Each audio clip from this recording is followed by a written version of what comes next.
Bueno, a continuación vamos a presentar cómo construir un motor de corriente continua.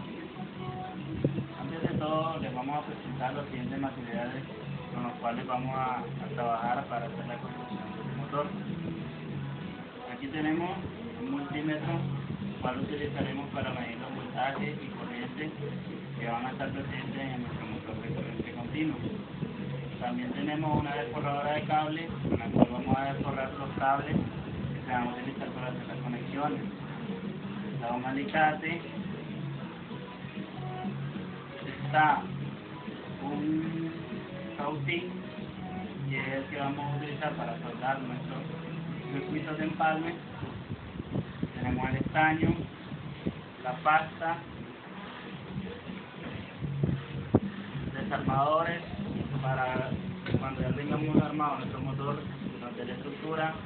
Tenemos alambre galvanizado, alambre de cobre, que es para hacer nuestra bobina, alambre galvanizado para hacer la estructura del motor, otro desarmador, una tijera para cortar los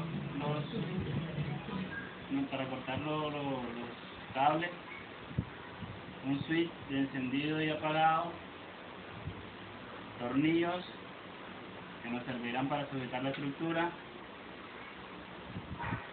una pega, tape, un transformador que nos convierte un voltaje de 120 a 24 voltios, siempre en alterna, solo lo vamos a ocupar como reductor, un imán, el cual vamos a utilizar para hacer los polos magnéticos del motor, una regla para hacer algunas medidas necesarias, entre otros que vamos a seguir utilizando.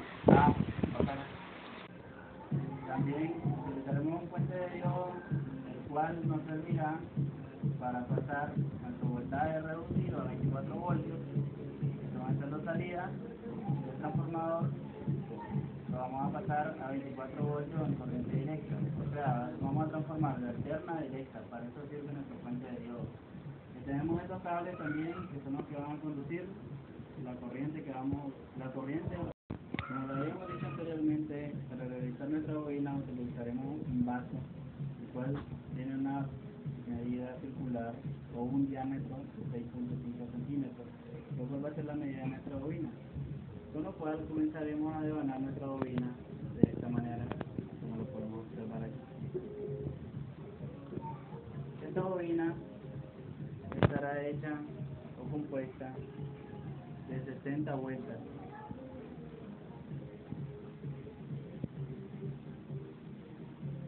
Una vez que tengamos nuestra bobina de 60 vueltas, podremos ver cómo nos va a quedar.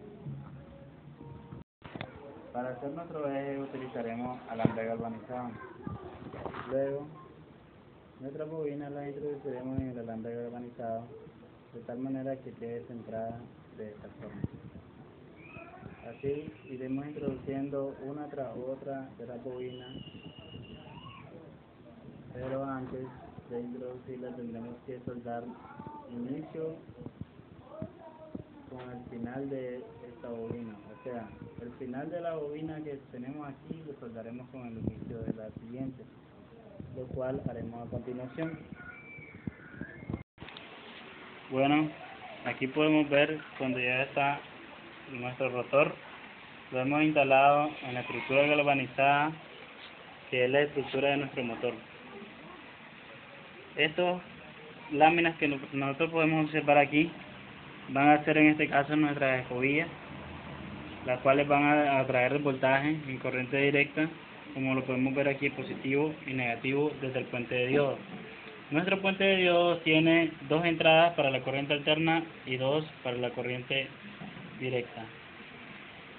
Que la corriente directa es la que alimentará nuestro motor y la corriente alterna es la salida de nuestro transformador, que son 24 voltios.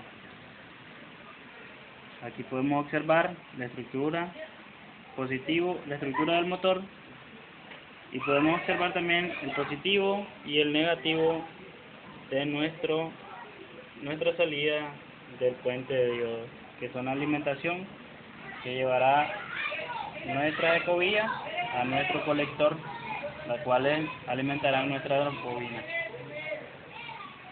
Ahora procederemos a ver lo que es el funcionamiento de nuestro motor y así podremos dejar claro el funcionamiento de un motor de corriente directa. Podemos observar el funcionamiento del motor de corriente continua.